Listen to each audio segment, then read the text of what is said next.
Chapter number 10 vector algebra यानी सदिश बीजगणित।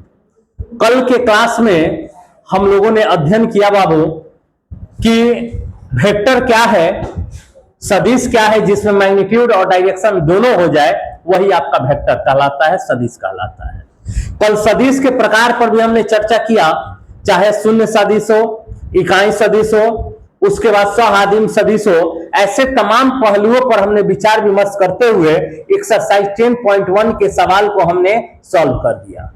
आज हमें 10.2 की शुरुआत करती है और इस उम्मीद इस विश्वास पर करनी है कि जो बातें हम आपको समझाना चाहेंगे वो आपको भली भांति समझ में आए और बेहतर ढंग से बात को रखने का प्रयास करेंगे। जैसे हमने कल के क्लास में आपको बताया था कि बाबू मेरे सदिश बीजगणितीय यानी सबसे पहले हमने आपको बताया कि सदिश किसे कहते हैं। इसी में आपका शून्य सदिश, मात्रक सदिश, उसके बाद सहादिम सदिश, संरेख सदिश, ये सदिश बताने के बाद हमने प्रश्नावली 10.1 को समापन किया और आज इसी कड़ी में हम आगे बढ़ते हैं। सबसे पहले सवाल यह आता है कि स्थिति सदिश क्या है, यानी बाबू मेरे पोजीशन वेक्टर क्या है, इसके बारे में सर आप कुछ बताइए। चलिए देखिए, जैसे क्लास 11th में आपने पढ़ा होगा कि बाबू मेरे एक एक्स 3D पढ़ाए थे, चैप्टर नंबर 12 क्लास 11th, अगर याद आ रहा है कि एक एक्स एक्सिस होता है, एक वाई एक्सिस होता है और एक जेड एक्सिस होता है। यहां पे हमें स्थिति सदिश के बारे में अध्ययन करना है कि स्थिति सदिश क्या है। पहले बात समझो, देखो जैसे मान लो कि ये हमारे पास दिया गया है कि ये मान लेते हैं बाबू कोई एक एक्सिस है, बात को समझिएगा। ये मान लेते हैं कोई आपका एक एक्सिस है, एकदम बात को अच्छे से समझने का प्रयास करना है। और एक ये आपका एक्सिस है, ये आपका एक्सिस है, ठीक, ये आपका एक एक्सिस है और हमें समझना है एक्स एक्सिस, वाई एक्सिस और जेड एक्सिस, ये ऑरिजिन पॉइंट है, मूल बिंदु। बात को समझिए। अब यहां से अब बात को समझिए, थोड़ा कलम देखे जी, एक दो कलम देखे। जैसे मान लो अगर हम बात करते हैं बाबू, बात करते हैं तो सुनो, ये हमारे पास 3 पेन है और मान लीजिए कि 3 एक्स एक्सिस, वाई एक्सिस और जेड एक्सिस, एक्स अक्ष, वाई अक्ष और जेड अक्ष। एक्स अक्ष हमेशा ध्यान में रखना, ये जो बाहर की तरफ निकला हुआ है एक्स अक्ष होता है। इस तरह से जो रहेगा ये हमारा वाई एक्सिस हो गया और इस तरह से जो रहेगा ये हमारा जेड एक्सिस हो गया। देखो बात को समझना पहले, देखो यही होता है एक्स वाई एंड जेड, ठीक है ना, एक्स एक्सिस, वाई एक्सिस और जेड एक्सिस, एक्स अक्ष, वाई अक्ष और जेड अक्ष। बात समझ में आ रहा है। एक्स अक्ष हमेशा बाहर की तरफ है, वाई ये है और जेड क्या है, ऊपर की तरफ है। तो यहां पे अगर हम बात करें बाबू, बात करें तो यहां पे जैसे ये बाहर की तरफ तो निकाल नहीं सकते हैं क्योंकि ये समतल है, हम दिखा नहीं सकते हैं, तो कल्पना के आधार पर हम इस तरह से फिगर से आपको समझाने का प्रयास करते हैं। देखो देखिए,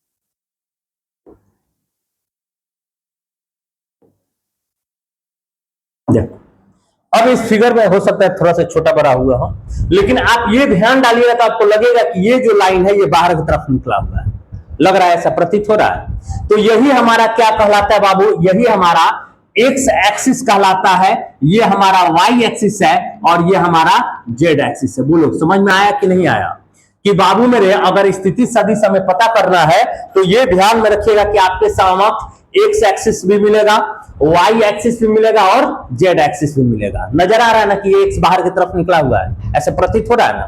तो एक्स जो होता है बाहर होता है, वाई इस तरह से और जेड ऊपर की तरफ। यहां तक तो समझ गए, कोई दिक्कत? अब यहां से अगर हम आगे बढ़े तो बाबू मेरे आई कैप, जे कैप और के कैप पर भी हम चर्चा कर ही देते हैं। देखो जैसे मान लो कि इसके एक्स पर है तो ये 4 यूनिट 5 यूनिट जो भी है, तो इसके एक यूनिट को हम लोग आई कैप कहते हैं। किसके? एक्स एक्सिस के एक यूनिट को हम लोग आई कैप से डिनोट करते हैं। अगर वाई एक्सिस है तो इसके भी इकाई हुए 1 2 3, लेकिन जब आप आई जे कैप से हम वाई एक्सिस को डिनोट करेंगे और जेड एक्सिस पर अगर हम इकाई डिनोट करना होगा तो क्या करेंगे, के कैप। ध्यान रहेगा, आई कैप, जे कैप और के कैप। जैसे मान लो अगर तुम्हारे पास ऐसे मिले कि 2k cap plus 3i cap और प्लस 4j कैप, तो अगर यहां से हम x का वैल्यू पूछे कि x क्या होगा, तो सर i कैप हमेशा x को बताएगा, ठीक है, j कैप हमेशा y को बताएगा और k कैप हमेशा 2 को बताएगा। इस बात को आपको ध्यान रखना होगा कि x हमेशा y के लिए होता है, x हमेशा i के लिए होता है, y हमेशा j के लिए होता है और z हमेशा k के लिए होता है। ये ध्यान में रहेगा। अगर हम i j k के बारे में आपसे पूछे तो आप बता सकते हो ना कि सर i j k क्या है। i जो होता है x एक्सिस के लिए होता है, j हमेशा y एक्सिस के लिए होता है और k हमेशा बोलिए z एक्सिस के लिए होता है। यहां तक तो बात क्लियर है। अब यहां से अगर हम बात करते हैं बाबू, जैसे मान लो कि आपके समक्ष एक लाइन दिया गया है, ये हमारा एक लाइन है, ठीक, ये मान लेते हैं बाबू a है और ये मान लेते हैं क्या है b, और a का कोऑर्डिनेट दिया गया है, निर्देशांक दिया गया है x1 x2 और x1 y1 y1 और z1, और b का दिया गया है x2 y2 और दिया गया x का a का दिया गया x1 y1 z1 और b का x2 y2 और z2। और मान लेते हैं कि सर इनिशियल पॉइंट a है और टर्मिनल पॉइंट क्या है b है, यानी कहने का तात्पर्य क्या है कि इसका इनिशियल पॉइंट a है और टर्मिनल पॉइंट b है।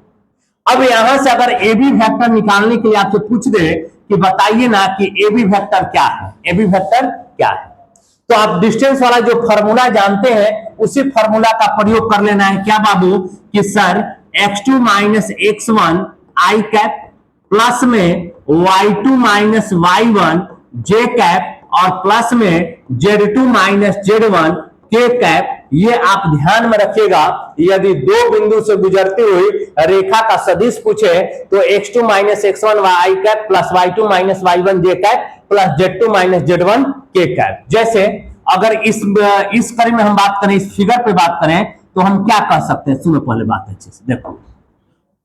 यहां से मान लो कि ये हमारे पास कोई एक P पॉइंट दिया गया है, P पॉइंट हमारा दिया गया है, ठीक है, और इस P का पॉइंट दिया गया है x y और z, x y और z, और ये ऑरिजिन पॉइंट है, तो ऑरिजिन पॉइंट का निर्देशांक तो तुम जन्मे ना करता है जी 0 0। अब यहां से अगर हम ओपी वेक्टर आपसे पूछे कि ये बताइए ओपी वेक्टर क्या होगा, तो ओपी वेक्टर क्या होगा, तो हम लिख सकते हैं डिस्टेंस फार्मूला। ओपी मतलब इसका डिस्टेंस निकालना है, तो डिस्टेंस फार्मूला क्या बनता है बाबू, डिस्टेंस फार्मूला क्या बनता है बताओ, x माइनस 0 का स्क्वायर लिख सकते हैं प्लस बाबू y माइनस 0 का स्क्वायर प्लस z माइनस 0 का स्क्वायर हो जाएगा। यानी OP vector equal to root में x square plus y square plus z square, यानी ओपी वेक्टर को r भी कर सकते हैं और r का मैग्नीट्यूड ही है ये, तो x square plus y square plus z square. तो यहां से आपने दो बातें समझा, एक सर वेक्टर का अगर मान निकालना होगा तो ये मेथड है, अगर दो बिंदु से वेक्टर बनाना होगा तो ये फॉर्मूला बनता है। देखो इस पे सवाल कैसे मिलेगा, सुनो। जैसे क्वेश्चन कर देगा कि sir vector a equal to 2i plus 3j plus 4k, ध्यान देना दे दिए, और कहेगा क्या कि सर वेक्टर a का मैग्नीट्यूड बताइए कि वेक्टर a का मैग्नीट्यूड क्या होगा। कोई टेंशन की बात नहीं है, कोई टेंशन की बात नहीं है। अगर वेक्टर a का मैग्नीट्यूड पूछेगा तो कोई टेंशन नहीं बाबू, देखो यहाँ पे हमने फॉर्मूला बता दिया, x square plus y square plus z square, तो बाबू मेरे 2 का स्क्वायर प्लस 3 का स्क्वायर प्लस 4 का स्क्वायर, यानी लिखना होगा तो 4 प्लस 9 प्लस 16 4 20, यानी अंडर रूट कितना हो जाएगा 29 इसका मान हो जाएगा। तो बताओ कोई भी वेक्टर का मान तुम निकाल लोगे कि नहीं निकाल लोगे, कोई भी वेक्टर तुम्हारे समक्ष आ जाए तो तुम उसका मान निकाल लोगे कि नहीं निकाल लोगे, कोई भी सवाल दे दे। जैसे मान लो अगर हम कहते हैं कि सर ए बी वेक्टर मान लीजिए दिया गया है 3i प्लस 1j प्लस में 5k, और कहे कि ए बी वेक्टर का मैग्नीट्यूड बता दो, क्या ये हमें बताने की जरूरत है क्या? बोलो, बन जाएगा। कैसे निकालोगे कि सर ए बी वेक्टर का मैग्नीट्यूड का तो फॉर्मूला ही होता है एक्स स्क्वायर, तो क्या लिखेंगे सर 3 का स्क्वायर प्लस 1 का स्क्वायर प्लस 5 का स्क्वायर, कितना हो जाए बताओ? 9 प्लस 1 प्लस 25, 9 10 25 10 35, ये हमारा आंसर हो गया। बताओ समझ में आया कि नहीं आया? आया कि नहीं आया? अगर कोई भी वेक्टर दे दे तो उसका मान निकाल लोगे कि नहीं निकाल लोगे? क्लियर है? यहां से आगे बढ़े ना। अब आता क्या है, जब यहां तक हम समझ गए तब हमें समझना है डायरेक्शन कोसाइन के बारे में, यानी दिक कोसाइन के बारे में हमें चर्चा करना है। चलो ये भी हम चर्चा कर ही देते हैं, ठीक है। डायरेक्शन कोसाइन सुनो, डायरेक्शन कोसाइन यानी दिक कोसाइन, दिक कोसाइन, डायरेक्शन, डायरेक्शन कोसाइन, ठीक है। डायरेक्शन कोसाइन, दिक कोसाइन के बारे में हमें चर्चा करना है। चलिए देखते हैं कैसे करें। जैसे अभी हमने आपको स्थिति सदिश में बताया कि सर, अभी हमने आपको बताने का काम किया कि सर ये हमारे पास कोई एक्स एक्सिस है, सॉरी वाई एक्सिस है, ये हमारे पास कोई जेड एक्सिस हो गया, ठीक है, कोई जेड एक्सिस हो गया, और ये हमारे पास कोई एक्स एक्सिस हो गया, ठीक। और यहां से अगर हम बात करें यहां से, तो बाबू मेरे ध्यान देना, सब फिगर आपको बनाने आना चाहिए बाबू, ठीक ना?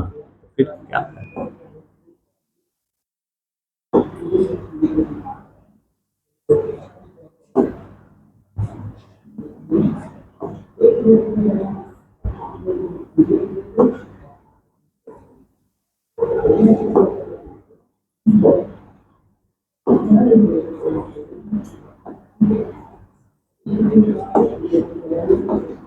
देखिए, ये हमारा x हो गया, ये y हो गया, और ये z हो गया। अब यहां पे डायरेक्शन कोसाइन हमें समझना है।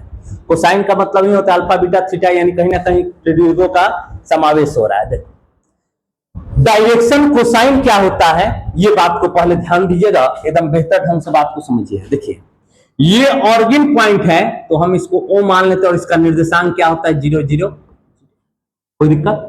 और ये पॉइंट हम P मान लेते हैं, क्या मान लेते हैं? P। और P से इसको हमने मिला दिया, P से हम क्या करते हैं, इसको इस तरह से, ठीक, इस तरह से मिला दिया। अब आप थोड़ा सा कल्पना कीजिए, क्या यह एंगल कितना बना रहा है? अगर इसमें इसका एंगल देखा जाए तो ये एंगल कितना बन रहा है बाबू? बोलो, अल्फा मान लेते हैं। वाई के साथ भी एंगल बनाएगा, बीटा बना दिया, और इसके साथ भी एंगल बनाएगा तो इसको क्या मान ले? डेल्टा मान लेते हैं, अल्फा बीटा डेल्टा, ठीक है, तीन को बना ले।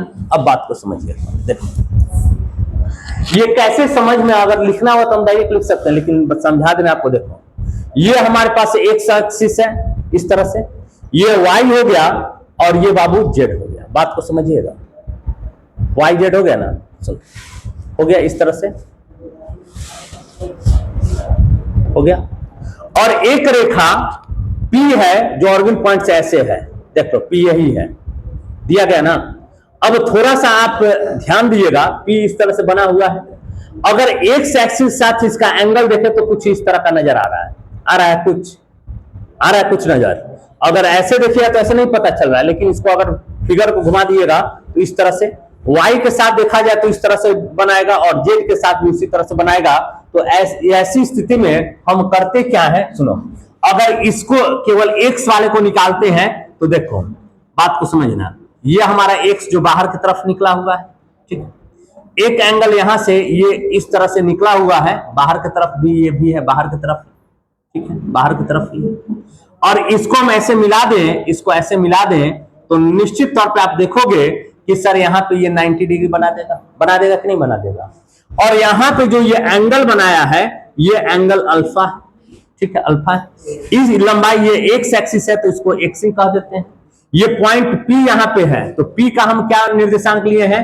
एक्स वाई और जेड, एक्स वाई और जेड। इसको आर भी कह सकते हैं, वेक्टर आर, यानी ये वेक्टर आर हो गया। अब हमसे जो जो पूछ रहा है हम उसकी बात करते हैं। देखो सबसे पहले अगर यहां से हम कॉस अल्फा निकालें बाबू, कॉस अल्फा, तो क्या बनेगा? कॉस अल्फा निकाल, तो बाबू मेरे लंब बट्टा में क्या होता है, आधार बट्टा में कर्ण यानी बेस बाई हाइपोटेनियस। अल्फा यहां है, बेस क्या है इसका, एक्स, बेस तो यही ना बनेगा एक्स, और हाइपोटेनियस 90 डिग्री के सामने, तो बाबू मेरे वेक्टर ये कॉस अल्फा होगा। इसी तरह से अगर आप कॉस बीटा लीजिएगा बाबू, कॉस बीटा तो क्या बनेगा पता है, कॉस बीटा यही y बाई वेक्टर आर ही रहेगा, और कॉस डेल्टा लीजिएगा, कॉस डेल्टा तो z बाई वेक्टर आर। इतना में अगर कोई दिक्कत है तो बोलो, इतना में कोई दिक्कत है तो पूछो। कॉस अल्फा, कॉस बीटा और कॉस डेल्टा का मान हमने निकाल दिया।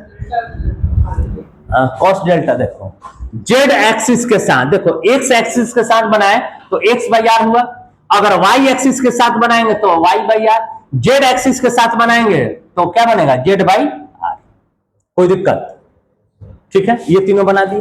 अब यहां से अगर हम बात करें तो यहां से हम क्या समझ पाएंगे, सुनिए देखिए, cos alpha, cos alpha, cos beta, cos beta और कॉस डेल्टा, कॉस डेल्टा को क्रमशः क्रमशः एल एम एन कहा जाता है, एल एम एन से सूचित करते हैं, से सूचित करते, ठीक है, एल एम एन से सूचित करते हैं। यानी लिखना होगा तो l equal to x by vector r, m equal to x by vector r, और क्या हो जाए बताओ, सॉरी वाई है ना, y इजकल टू इतना, और क्या हो जाए L M N equal to Z by vector, मिलाइएगा देखो, vector r equal to x by L लिखे तो गलत है, बोलो, चलो, vector r equal to y by M लिखे तो गलत है, vector r equal to Z by N लिखे तो गलत है जी, बोलिए, एन वेक्टर नहीं, कोई दिक्कत। अब आर आर आर तीनों तो आर ही है, तो तीनों आपस में बराबर हो जाएगा, तो हम लिख देंगे x by l equal to y by m equal to Z by n, लिख सकते हैं कि नहीं लिख सकते हैं, और इजकल टू क्या लिख सकते हैं, तो बाबू मेरे वेक्टर, कोई दिक्कत। अब यहां से अगर दो को हम बराबर लेके चले तो हम क्या क्या लिख सकते हैं बताइए ना, कि sir l x equal to l y, फिर दो को बराबर लेके चलेंगे तो m z equal to n y. तो अभी आप केवल इतना ही याद रखिएगा कि अगर वेक्टर आर दिया गया है तो x by l, y by m और जेड बाई एन। आगे अभी हम आपको बताएंगे कि बाबू मेरे एल का स्क्वायर प्लस एम का स्क्वायर प्लस एन का स्क्वायर इक्वल टू कितना होता है, 1 होता है। ये ध्यान में रखिएगा, l square plus m square plus n square equal to क्या होता है, 1 होता है। ये अभी आप ध्यान में रखिएगा। बोलिए डायरेक्शन कोसाइन समझ में आ गया कि नहीं आ गया, बस इतना ही आपको समझना, cos alpha, cos beta, cos delta, और यहाँ पे एल एम एन से सूचित किया जाता है l square plus m square plus n square equal to 1। कोई दिक्कत, ठीक है ना, क्लियर है ना। थोड़ा किताब देख लें आप लोग का, चलिए कोई दिक्कत। अब यहाँ पे जानते हैं डायरेक्शन रेशियो भी आता है, यानी दिक् अनुपात, तो उस पर भी थोड़ा सा हम चर्चा करते हैं। अच्छा अभी थोड़ा सा इंतजार किए ना, अभी तो फॉर्मूला भी सिद्ध करना है ना, थोड़ा सा इंतजार कीजिए। देखिए अब यहां से जब हम आगे बढ़ते, 10.1 में ही पढ़ाना था लेकिन यूज नहीं था इसलिए नहीं पढ़ाए थे। चलिए अब समझिएगा बाबू कि सदिश का योगफल कैसे किया जाता है। देखिए हम कल ही बताए थे, हम कल ही के क्लास में आपको स्पष्टीकरण दिए थे बाबू कि यहां पे हमें सदिश पे सदिश का जोड़ पढ़ाना है, घटाव पढ़ाना है, गुना पढ़ाना है, क्रॉस प्रोडक्ट, डॉट प्रोडक्ट, इसके बारे में चर्चा कर रहा है। तो आज हम लेकर आगे बढ़ते हैं बाबू मेरे सदिश का योग। समझिएगा सदिश का योग, सदिश का addition of vector, addition of vector, addition of vector क्या है बाबू, सदिश का योग। थोड़ा सा ध्यान दीजिए, एडिशन ऑफ वेक्टर, सदिश का योग। अगर हमें कहना होगा कि सदिश का योग हम कैसे निकालते हैं तो पहले बात समझिए। देखिए अब थोड़ा सा आप इस बात को ध्यान में रखिएगा। देखिए ये आपके समक्ष मान लीजिए कि ये आपका कोई एक वेक्टर, जैसे हम ही हैं, ठीक है ना, हम ही। अगर हम कहते हैं कि हम आरा से पहले बिहटा चले गए, आरा से पहले बिहटा गए, और उसके बाद फिर हम बिहटा से मान लीजिए कि सर हम पटना चले गए, हम कहां चले गए? पटना चले गए। आरा से पहले हम बिहटा गए और बिहटा से फिर पटना गए, तो इनका अगर हम टोटल सम देखें तो सम आप क्या कहोगे? बताओ, बताइए। हम पहले आरा से पटना बिहटा गए, उसके बाद बिहटा से पटना गए, तो अब हम देखें कि हमारा विस्थापन क्या होगा, तो बाबू मैं आरा से पटना गया ना। अगर इस बात को लिखना होगा तो जानते हो क्या लिखेंगे कि सर पहले हम आरा से बिहटा गए प्लस बिहटा से पटना पहुंचे और टोटल देखें तो सर हम आरा से पटना ही गए। यही बात हो। इसी को हम लोग कहते हैं योग का त्रिभुज नियम, सदिश के योग का त्रिभुज नियम। दो को सेम डायरेक्शन होगा ना तो तीसरा अपोजिट कर दीजिए। दो को अगर सेम डायरेक्शन बनेगा तो तीसरा क्या होता है? अपोजिट होता है। ऐसा नहीं कि सर हम पटना से आरा गए, पटना से आरा तो नहीं आए हैं, हम तो ओरिजिनल आरा से कहां गए? पटना गए। इसीलिए इस बात को ध्यान में रखिएगा कि अगर आप ए से बी जाते हैं, बी से सी जाते हैं, बी से पी जाते हैं, तो निश्चित तौर पर आप ए से पी लिखिएगा। यानी दो को अगर आपके पास सेम डायरेक्शन होगा तो तीसरा आपको क्या कर देना है? अपोजिट कर देना है। जैसे मान लो अगर हम एक सवाल इस तरह से दिया गया, मान लो इस तरह से, ठीक है ना, इस तरह से दिया गया है, और एक मान लो कि हम इस तरह से तुमको दे दिए, ठीक है। अब आपको बताना है ये ए है, ये बी है और ये सी है। ये इस तरह से गया, ये इस तरह से गया, तो बताइए क्या बनेगा? कैसे इसको लिखिएगा? ये किधर जाएगा? ए से सी जाएगा या सी से ए जाएगा? ए से सी। क्यों सर? दो को अगर सेम डायरेक्शन होगा तो तीसरा अपोजिट कर दिया जाता है। ए से हम बी गए प्लस बी से सी गए तो निश्चित तौर पे तीसरा ए से सी। बोलिए कोई दिक्कत? ठीक है ना। तो यही त्रिभुज के योग का नियम कहलाता है। इसमें कोई डाउट है क्या?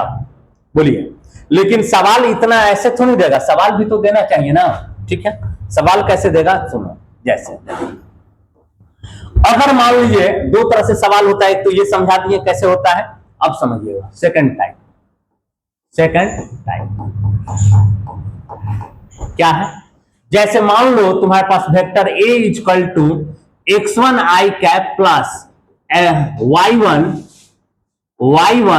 j cap plus z1 k cap, और वेक्टर भी तुमसे कह दिया कि x2 i cap plus y2 j cap plus z2 k cap, तो कोई दिक्कत है? इतना दे देगा।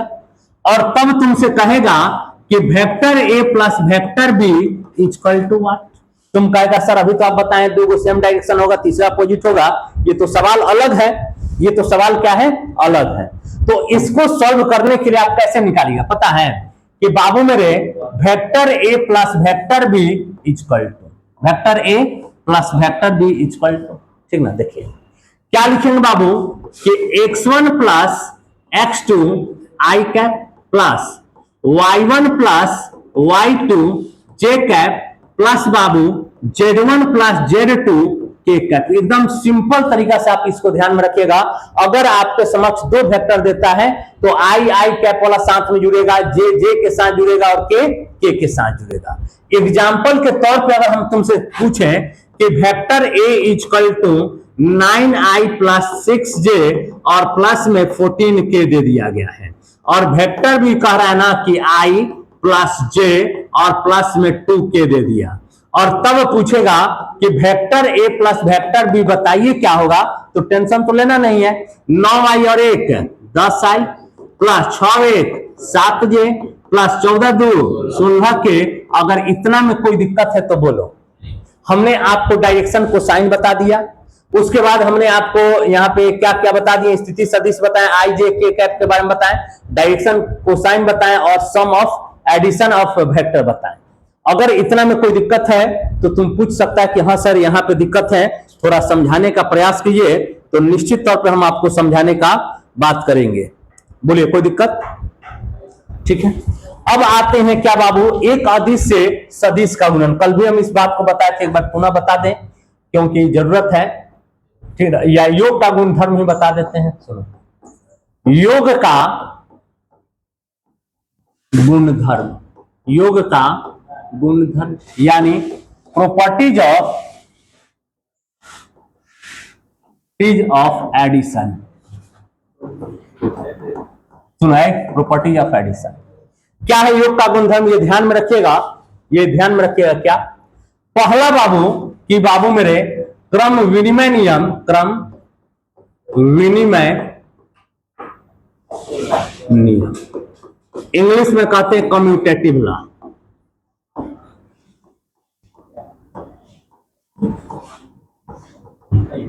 कम्यूटेटिव क्रम विनिमय नियम, ठीक। क्या है क्रम विनिमय नियम, थोड़ा सा ध्यान दीजिएगा कि बाबू मेरे vector a plus vector b equal to vector b plus vector a, इसी को हम लोग क्या कहते हैं, कम्यूटेटिव लॉ कहते हैं, यानी क्रम विनिमय नियम कहते हैं। ध्यान में रखिएगा, क्रम विनिमय नियम क्या है, vector a plus vector b equal to vector b plus vector a, इसी को हम लोग क्या कहते हैं, क्रम विनिमय नियम कहते हैं। ध्यान में रहेगा ना।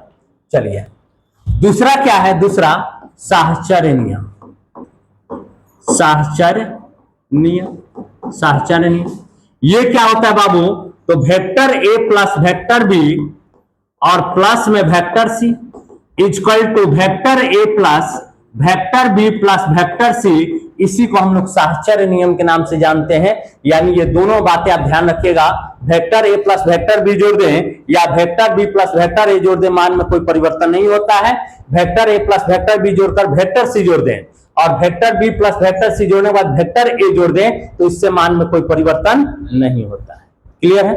चलिए अब क्या है, कल जो बातें हमने आपको बताया था वो बातें फिर से एक बार रिपीट कर दें कि सर सदिश का अदिश गुणन, ठीक है ना। क्या बाबू, सदिश का